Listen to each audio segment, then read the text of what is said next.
विशेष गहन परीक्षण के दौर में मतदाता सूची का शुद्धिकरण किया गया। इन्यूमरेशन का पीरियड 24 जून से 25 जुलाई तक रहा। 1 अगस्त को ड्राफ्ट सूची पब्लिश की गई और सभी राजनीतिक दलों को भी दी गई। 1 अगस्त से लेके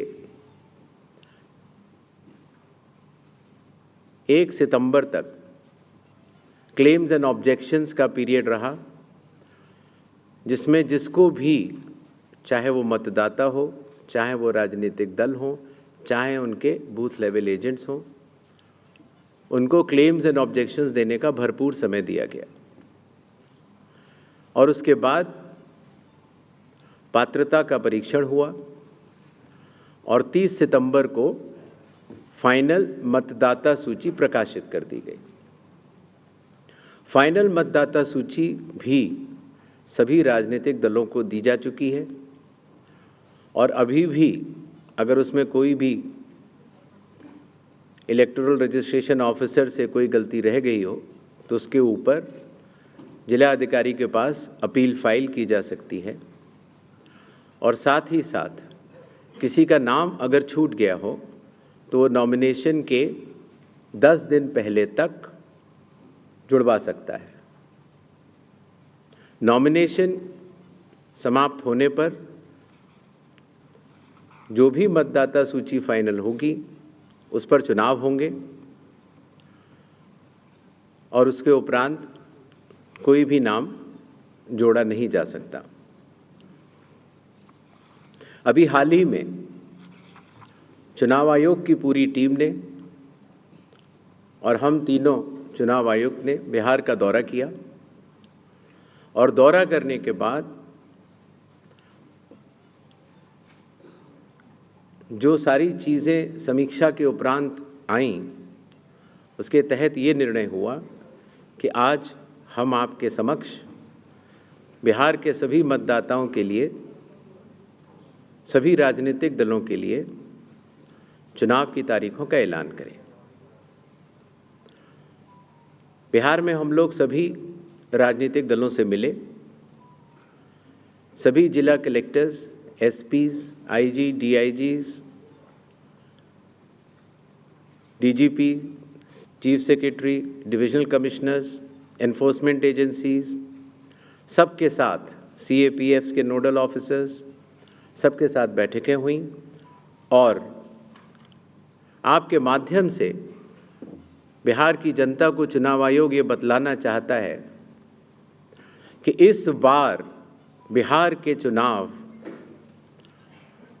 न केवल मतदाताओं के लिए बहुत ही सुगम और सरल होंगे, न केवल पूरी चुनावी मशीनरी तत्परता के साथ मतदाताओं के साथ खड़ी रहेगी, न केवल लॉ एंड ऑर्डर की व्यवस्था पर पूर्ण निगरानी रखी जाएगी, बल्कि शांतिपूर्ण ढंग से, पूर्ण पारदर्शी तरीके से बिहार के होने वाले चुनाव शायद सबसे अच्छे चुनावों के रूप में परिलक्षित होंगे, ऐसी चुनाव आयोग की मंशा है। इसके लिए चुनाव आयोग सभी राजनीतिक दलों का, सभी मतदाताओं का और सभी मीडिया कर्मियों का भी सहयोग अपेक्षित करता है। इसके पहले कि हम तारीखों की तरफ बढ़ें, एक छोटी सी प्रेजेंटेशन है जिससे कि काफ़ी वस्तु स्थिति आप सब लोगों के भी समक्ष आएगी और जनता के भी समक्ष आएगी। Presentation please.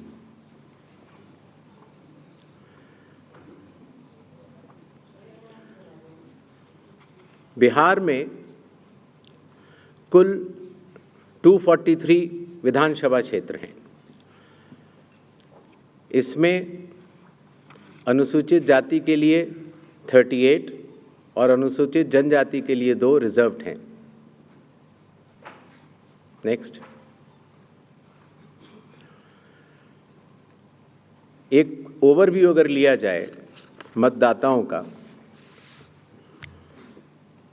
तो कुल मतदाताओं की संख्या लगभग 7.42 करोड़ है, जिसमें कि मेल 3.92 और फीमेल 3.5 करोड़ हैं। सीनियर सिटीजन्स लगभग 4 लाख हैं। 100 वर्ष की आयु पूर्ण कर चुके मतदाता लगभग 14,000 हैं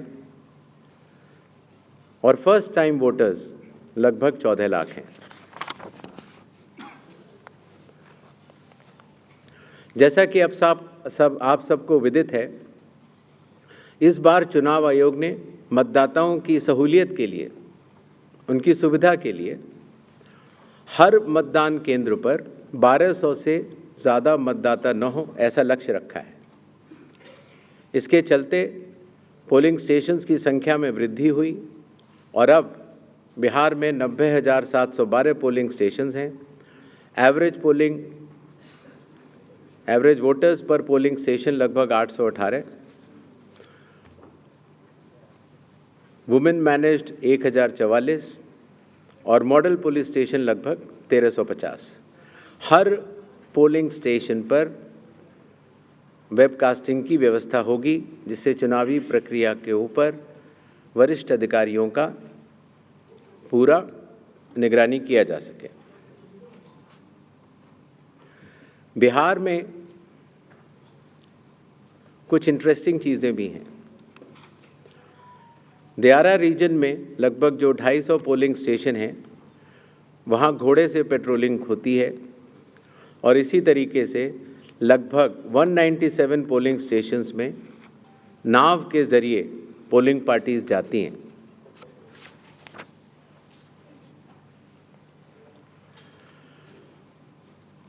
चुनाव आयोग के निर्देशों के अनुसार हर मतदान केंद्र पर एश्योर्ड मिनिमम फैसिलिटीज़ प्रदान की जाएंगी, जिसमें कि पोल वॉलंटियर्स होंगे, हेल्प डेस्क होंगी, रैंप होगा, टॉयलेट्स होंगे, ड्रिंकिंग वाटर, साइनेजेस, लाइट की सही व्यवस्था और वोटर फैसिलिटेशन सेंटर। जो हमारे बुजुर्ग और दिव्यांग मतदाता हैं, उनकी सुविधा को ध्यान में रखते हुए पोलिंग स्टेशंस ग्राउंड फ्लोर पर होंगे। अगर रैंप है तो 1:12 के रेशियो में प्रॉपर ग्रेडियंट से बनेंगे।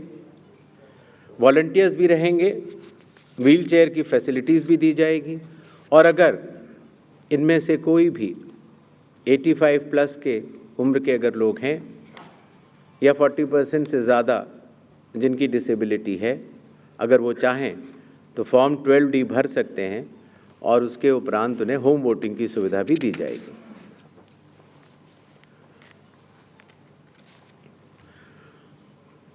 बिहार के दौरे पर चुनाव आयोग ने जिला मजिस्ट्रेट्स को, सुपरिंटेंडेंट्स ऑफ पुलिस को और सभी एनफोर्समेंट एजेंसीज को सख्त निर्देश दिए हैं, zero tolerance to any violence,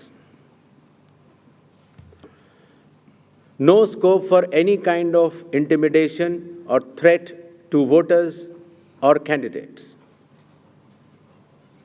CAPF will be deployed adequately and in advance as a confidence building measure.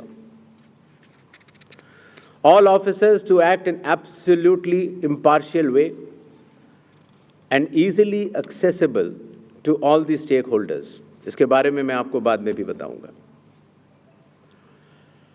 अगर कोई फेक न्यूज़ या मिस इन्फॉर्मेशन होती है, ख़ास तौर से सोशल मीडिया या किसी भी और प्लेटफॉर्म पर, तो उस मिस इन्फॉर्मेशन को काउंटर किया जाएगा और स्ट्रिक्ट विजिल रखी जाएगी सारे चेक पॉइंट्स पर, जिससे कि ड्रग्स, लिकर और कैश का इलीगल ट्रांजैक्शन न हो पाए। बिहार